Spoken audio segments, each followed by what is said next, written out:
বিশিষ্ট অভিনেত্রী শ্রাবন্তী চট্টোপাধ্যায়। তাকে অনুরোধ করব নালে ছিল দমদম খাদ্যমেলায় কিছু বলবার জন্য। শুভ সন্ধ্যা। আর প্রথমেই আমি নমস্কার জানাচ্ছি সবাইকে, দত্তদাকে, সৌগতদা, অম্বরীশদা, রথিনদা আর অবশ্যই পাচুদা। Thank you so much. Specially ব্রাত্যদাকে ধন্যবাদ জানাতে চাই এমন একটা সুন্দর অনুষ্ঠানে আমাকে ইনভাইট করার জন্য। আমার তো দেখেই, আমি যখনই ঢুকছিলাম দেখেই আমার জিভে জল চলে আসছিল। আর অম্বরীশদা, আমি খেতে খুব ভালোবাসি। আমি বাঙালি আর আমি মোটামুটি খাবার সবটাই খাই, কিন্তু পরিমাণটা কম খাই, কারণ বাঙালিরা খাদ্য রসিক হয়, তাই না? বাঙালিদের সব থেকে প্রিয়, দাদা একটু আগেই বলছিলেন তো, বাঙালিরা ভীষণ রসিক হয়, তাই তো? হ্যাঁ, তো সেই জন্যই আমি খেতে খুব ভালোবাসি। আর এরকম একটা প্রোগ্রামে আসতে পেরে আমি বোধহয় প্রথমবার এরকম খাদ্য মেলায় এসেছি। অ্যান্ড অসাধারণ যারা যারা মানে আমি বলবো এত সুন্দর সাজিয়েছেন।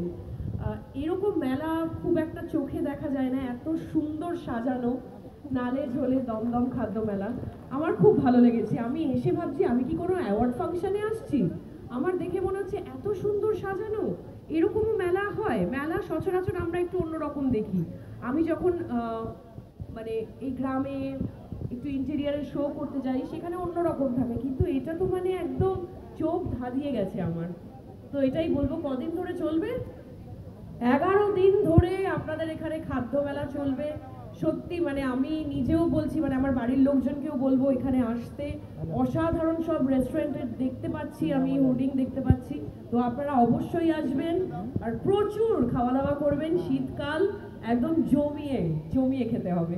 Thank you so much. আচ্ছা, একটা আমি উইদাউট মিউজিক গাইছি, আমি কিন্তু গায়িকা নই, নায়িকা, প্রথমেই বলে দিই। সবার অনুমতি নিয়ে আমার ছবিরই একটা গান, মানে দুটো লাইন আমি গাইতে পারি। বুঝেছি তোকে রাত বেরাতে জ্বলেনি আলো স্বপ্নে, লুকিয়ে চিঠি তোকে লেখা তুলে রেখেছি যত্নে, মনের অলি গলি হয়ে কেন পালালি, রাতেও মরিচিকা দেখছি একা একা, গিয়েছে ঘুম পড়ে মুখ পড়ে ছাই। Thank you so much. এর থেকে ভালো হবে না। অনেক অনেক ধন্যবাদ। নালে ছিল দমদম খাদ্য মেলা 2024-এর পক্ষ থেকে আমরা আন্তরিক ধন্যবাদ জানাই অভিনেত্রী শ্রাবন্তী চট্টোপাধ্যায়। নালে ছিল দমদম খাদ্য মেলা 16 থেকে 26, যেখানে আসলে পরে বলতেই হয় এসেছিলাম ভাগ্যিস। এই নালে ছোলে নামটি যার মস্তিষ্ক প্রসূত, নালে ছোলে দমদম খাদ্য মেলা যার হাত ধরে দমদমে এসেছি, তিনি আর কেউ নন, পশ্চিমবঙ্গ সরকারের মাননীয় শিক্ষামন্ত্রী অধ্যাপক ব্রাত্য বসু। এবারে তাকে অনুরোধ করব আজকের অনুষ্ঠানে কিছু বলবার জন্য। বুঝতেই পারছেন, শেষ বক্তা মানে ধন্যবাদ জ্ঞাপন করবে। ধন্যবাদ ছাড়া আমার কি বা দেওয়ার আছে। এখানে আমি প্রথমে ধন্যবাদ এবং কৃতজ্ঞতা জানাবো আমার শ্রদ্ধেয়, প্রিয়, ভালোবাসার, গর্বের সাংসদ, প্রাক্তন কেন্দ্রীয় মন্ত্রী, বাংলার অন্যতম বিশিষ্ট বুধমণ্ডলীর অন্যতম পদার্থবিদ্যার প্রাক্তন অধ্যাপক সৌগত রায়কে। আমি কৃতজ্ঞতা জানাবো আমার মন্ত্রিসভার সহকর্মী, খাদ্য মেলার একেবারে অ্যান্টিডোট, এবং যিনি পদে খাদ্যমন্ত্রী এবং খাদ্য দেখলে যিনি সম্পূর্ণভাবে অনীহা দেখান এবং খাদ্য সম্পর্কে চরম সংযমী। আমি একবার ওনার ডায়েট চার্টে জানতে চেয়েছিলাম, উনি আমায় এমন একটা ডায়েট চার্ট বলেছিলেন, আমার আগামী 7 দিনের সমস্ত খাবার রুচি চলে গিয়েছিল। সকালে ওটস, দুপুরে একটু জবের শরবত, এইরকম একটা ভয়াবহ একটা খাবার তালিকা আমার রথিনদা শুনিয়েছিলেন। আমার ভালোবাসার মন্ত্রী রথিন ঘোষ আছেন, প্রাক্তন চেয়ারম্যান দক্ষিণ দমদম পুরসভা, বিশিষ্ট লেখক, সাংবাদিক, বিজ্ঞান আন্দোলনের সঙ্গে যুক্ত এবং 7 বছর অত্যন্ত দক্ষতার সঙ্গে দক্ষিণ দমদম পুরসভা চালিয়েছেন এবং এখন বর্তমানে রাজনীতি থেকে অবসর নিয়ে প্রায়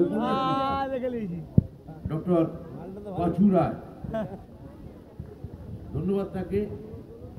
ধন্যবাদ জানাবো আমি আমার ভাতৃপ্রতিম গায়ক অভিনেতা, এখন চরম নাম করেছে, ওকে অনেকে কমেডিয়ান বলে, ওকে অনেকে ফিল্মের বা সিরিয়ালের অভিনেতা বলে, কিন্তু আমি বলছি যে অম্বরীশ আদ্যন্ত একজন থিয়েটারের মানুষ। অম্বরীশ ভট্টাচার্য আমার ভাতৃপ্রতিম বন্ধু, অসামান্য গায়ক। ও গান শিখেছে কেতকী দত্তের কাছে, মানে ভাবা যায় না, একটা বাংলার লেজেন্ড অভিনেত্রী, তার কাছেও গান শিখেছে। এবং কেতকী দত্ত আপনারা সম্পর্কে অনেক হয়তো জানেন যে শিশির ভাদুরীর ভাইজি। ফলে অম্বরীশ বাংলা থিয়েটারের একটা বড় ট্র্যাডিশন, ইতিহাসকে বহন করছে। অনেক কিছুর মতো ট্র্যাডিশন হারিয়ে যায় না, ট্র্যাডিশন থাকে, তার তিত্তির করে নদীর মধ্যে পাথরের মতো ট্র্যাডিশন চলে। ট্র্যাডিশনকে আমাদের ধরে রাখতে হয়, অতীতকে ধরে রাখতে হয়। অম্বরীশ সেই অতীতকে ধরে রাখার একজন উজ্জ্বল ঋত্বিক। আমি অম্বরীশকে অনেক অনেক ধন্যবাদ, কৃতজ্ঞতা। এবং যে গানটা গাইল, আপনারা বুঝতেই পারছেন যে এইরকম গান খুব কম লোক গাইতে পারে। অম্বরীশকে অনেক ধন্যবাদ এখানে আসার জন্য। আর ও তো খাদ্য মেলার ব্র্যান্ড অ্যাম্বাসাডার। আমি বিশেষভাবে কৃতজ্ঞতা এবং ধন্যবাদ জানাই আমাদের প্রিয় অভিনেত্রী, সৌগতদার ভাষায় বঙ্গদেশের সব থেকে সুন্দরী অভিনেত্রী শ্রীমতী, না এটা আমি সামনে বলছি, সৌগতদা ব্যক্তিগতভাবে ওকে জানিয়েছেন, একটু আগেই জানালেন, সেটাও খুব আনন্দের এবং গর্বে জমে যেতে পারে, ভালো লাগছিল দেখতে। তো শ্রাবন্তী এসছেন আজকে এখানে। শ্রাবন্তী বললেন যে উনি কখনো দমদম খাদ্য মেলায় আসেনি, হয়তো দমদমেও সেভাবে আসা হয়নি। দমদম বলতে উনি বললেন যে উনি এতদিন বাগুইহাটি জানতেন, সেটাও খুবই ভালো। কিন্তু আমি ওকে বললাম যে দমদম মানে বাগুইহাটি নয়, দমদম সম্পূর্ণ আলাদা একটা বদ্বীপ। হ্যাঁ, এ ভৌগোলিকভাবে সম্পূর্ণ আলাদা একটা জায়গা। আমি মানে বেহালা বলতে যদি বারুইপুর বুঝি, তাহলে সেটা খুব সমস্যা রয়েছে। কিন্তু ওকে অনেক ধন্যবাদ, ফাইনালি এসছেন এবং গান গাইলেন, বক্তব্য রাখলেন, এতক্ষণ সময় কাটালেন। আমি আস্তে আস্তে শুনছিলাম যে উনি এখান থেকে বর্ধমান চলে যেতে পারেন। হ্যাঁ, কিন্তু আমি বুঝলাম যে এটা আমরা এখনো তাড়াতাড়ি শুরু করছি না, ওটা ওনার ক্রমবর্ধমান আপত্তি, এইটা আমরা বলতে পারি। ফাইনালি আমি ধন্যবাদ জানাবো। শ্রাবন্তী হয়তো জানেন না, অ্যাকচুয়ালি এটা আমরা আমাদের নামগুলো বাইরে থাকে, যেমন এমএলএ এমপি মন্ত্রীদের নাম থাকে। অ্যাকচুয়ালি পুরো মেলাটা করেছে দেবাশিস ব্যানার্জি। দেবাশিস ব্যানার্জি ওর ফুটু 2013 সাল থেকে, মাঝখানে বোধহয় কোভিডের জন্য এই মেলা আমরা 1 বছর না 2 বছর আমরা বন্ধ রাখতে বাধ্য হয়েছিলাম। স্বাভাবিকভাবেই মুখ্যমন্ত্রী বলেছিলেন যে সমস্তভাবে সোশ্যাল ডিস্টেন্স আমাদের মেনটেন করতে হবে, কিন্তু হাতের সঙ্গে পেটের যে সোশ্যাল ডিস্টেন্স কতদিন দূরে সরিয়ে রাখা যায়, হাত এবং মুখের যে সম্পর্ক। ফলে 2 বছর পর জীবনযাপন স্বাভাবিক হওয়ার পর আমরা এবার আবার খাদ্য মেলা করছি। এবং আপনারা জানেন এখানে পুরনো যারা